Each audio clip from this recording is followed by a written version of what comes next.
ChatGPT is coming for your job, and your job. That's what every second post on LinkedIn says. But have you noticed one thing? You normally don't find HR in that conversation. So is HR really impervious to the impact of AI because it's a people function? Or in the near future, will you be doing your performance reviews with an LLM based bot? Let's close the loop on that one. Joining me on Close the Loop is Nitin Nahata. Nitin is the CHRO of Gameskraft, and in his prior roles, he has played senior HR roles at Udaan, and as part of Tata Global Beverages was part of the team that actually brought Starbucks to India. So Nitin, welcome to Close the Loop. Thanks, Srini. So every time I enjoy my latte at Starbucks, I have you to thank. My pleasure. Great. So Nitin, I'll start off by asking you, is HR really, like your work for a gaming company, right? So it's all about attack and defense. So is HR ensconced within a fortress that AI cannot penetrate or should not penetrate because it's a people function? So, Srini, since you like Starbucks coffee so much, let me start by giving you an anecdote from there. People go to Starbucks not because they have great machines. People go because they every time give you a consistent great coffee. And let me tell you, that happens because of the baristas out there. So here's the people element. And when we talk about people, obviously, it becomes very important how you set it up and how do you run it. So I see this as an opportunity for HR, because whenever a change invention happens, right? Either you see it as a threat or an opportunity. We have seen so many articles, so many people talking, HR should get a seat on the table. I see this is an opportunity because every function has operational, tactical, and strategic aspects.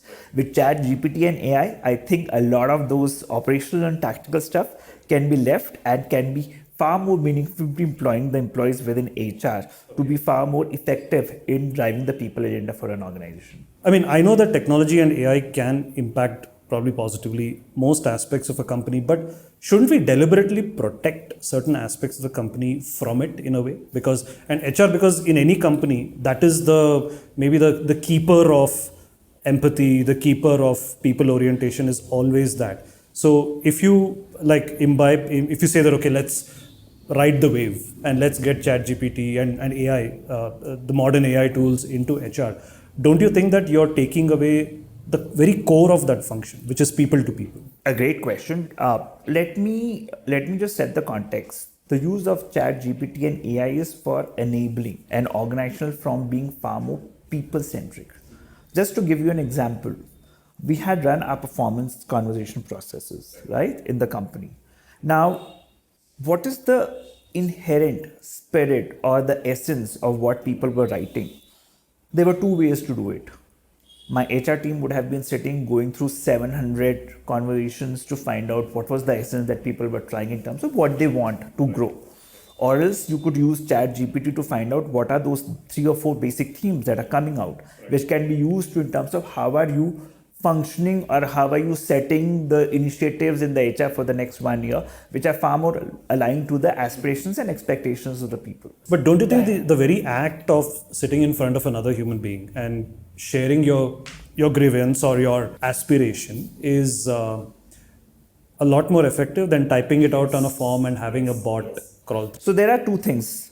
I have a simple question. What is my leave policy? Can I take leave during my probation period? Right. I don't think there is some kind of personal touch required there. Right. Certainly, if there is a performance conversation, a tough performance conversation, or a conversation about why one should get promoted, these are the elements where you can't take away the people touch. But some of the very tactical things that we talk about, when is my probation period going to come to an end? When am I eligible for increment? These are the things where people are not expecting for any kind of personalized conversation, because these are standard policies and standard answers for them, for which I think AI and ChatGPT can be used. That's a great point. So let's take a step back. I mean, we started with AI, but let's look at HR tech in general, because, with the rise of the ERP systems for the last 25, 30 years, HR has also been one of the modules, started with SAP, and there have been these HRMS systems. And there's been a fairly consistent adoption of a base level of technology across most HR teams. But in your experience, has technology really been used as a superpower, or do HR teams just use it ki I'll run my payroll? Is technology really being used by HR in a really strategic manner? When it comes to the HR context, while the intent has always been there for using HRIS and using from an HR analytics perspective, I think most of the organizations haven't reached the kind of vision they had for using this. Also because of the fact that when you start using data, right, contextualizing it becomes very important. Can you give me an example of that? For example, today you have a attrition data and you say that okay, every 15 months you have seen for a particular role people are quitting. Now there can be 10 different reasons because people are quitting. Right. They haven't got a career growth because they wanted to move outside to a different city. In fact, many of them got married and relocated because of a reason. So when it comes to start using data, it becomes very important. How are you looking at the variables around data in a very more structured and an insightful manner? Many a times today, HRIS fails to capture that data. Right. Like the recent Right. example was TCS. I think they Right. recognized that a lot of women were Yes. resigning.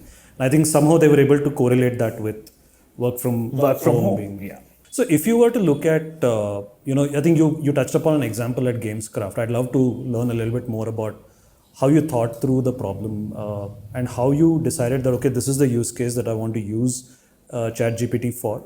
And just walk us through that so that our audience can also understand how do you pick a problem and then how do you use AI. So, conversations are annual performance process. I think there are two parts to it. One is giving a crafter input in terms of how he or she has done during the year. But I think we see this more as an opportunity in terms of can we give meaningful inputs to a crafter in terms of how he or she can actually navigate the performance trajectory for next year. What are the things that they can focus on? That becomes very important element of the conversation process at Gameskraft. Now, if I have to look at it, what were some of the things that we could do? Our performance management framework actually focusing on what you did and what you could do better. It's a reflective journey rather than just... It's like a self-assessment. Yes. When people reflect, obviously reflection comes in terms of what I could have done better, and the manager input comes in terms of what the crafter could have done better. But don't you think when you said that when someone writes a self-assessment, you always tend to be kinder to yourself, the way you say that, look, I've done this, but I've not done that. So how do you take care of situations? And the manager's probably bit more, is more of a critic as compared to a self-criticism. So how did you learn anything about that? So I think it's very right, because no one wants to say that I screwed up. Good, or I screwed up. Yeah. But the point itself is, again, what's the spirit and what's the outcome of the process, right? So when we do at a Gameskraft, we start with the very fact that this conversation is not about how great or bad you have done. It's about how do you reflect in terms of what you have done. And to make sure that this conversation is far more developmental in nature, we ensure that the performance process has three parts to it. One, where is a listening conversation. A manager only listens because one of the most important element in any meaningful outcome to come is that first of all, you have to listen to the perspective of the other without even talking. So there's a first conversation where the crafter speaks and manager is not expected to comment. Right. That's the assimilation process for the manager to understand where the person is coming from.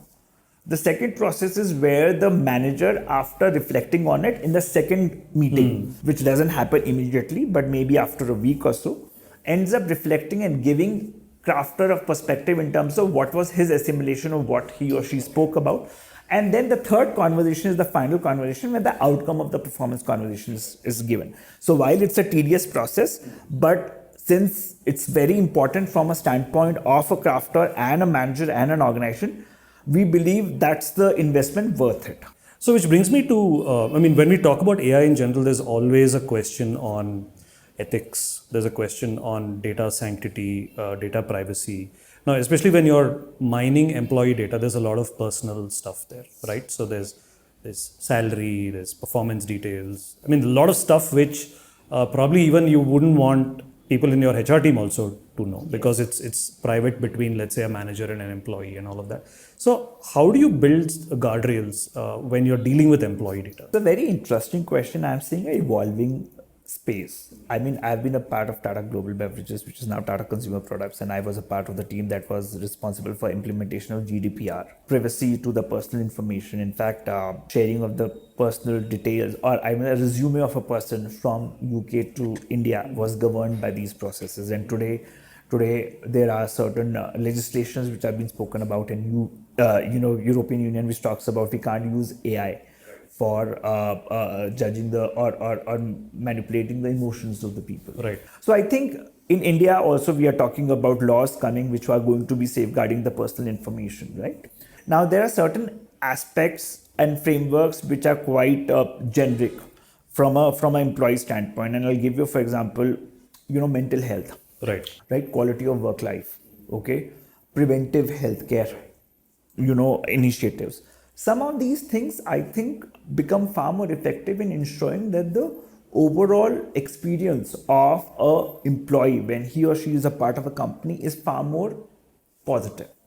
I think these are the areas where I think usage with the prior consent is not an issue. You touched upon health data, because I find that while a lot of companies are collecting data on skills, they're collecting on experience and things like that. Employee health, like for example, I don't see companies wanting to know how many of my employees are pre-diabetics, for example, or how many of my employees are borderline obese. So this is something like Loop is a healthcare company. So we are trying to educate a lot of customers, a lot of companies to say, capture this data so that you can plan interventions so that you have a healthier workforce. I think you were touching upon the value of that, as long as the outcome is for the betterment of the employee and not for any other consideration and judgment. Yes, because I think it works in both the favor of an employee and the organization. See, sedentary lifestyle is something that's set in post-COVID. Yeah. During the COVID, and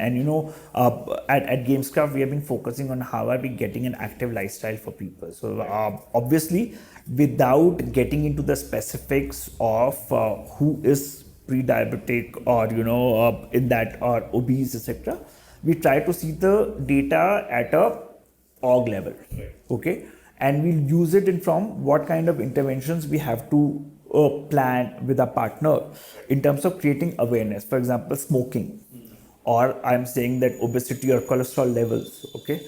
Now all of those are the interventions that can be set up to make people aware what are the downside to you not taking care of it, because sometimes it happens, and I think very often we are hearing stories about at young age people getting heart attacks and all that.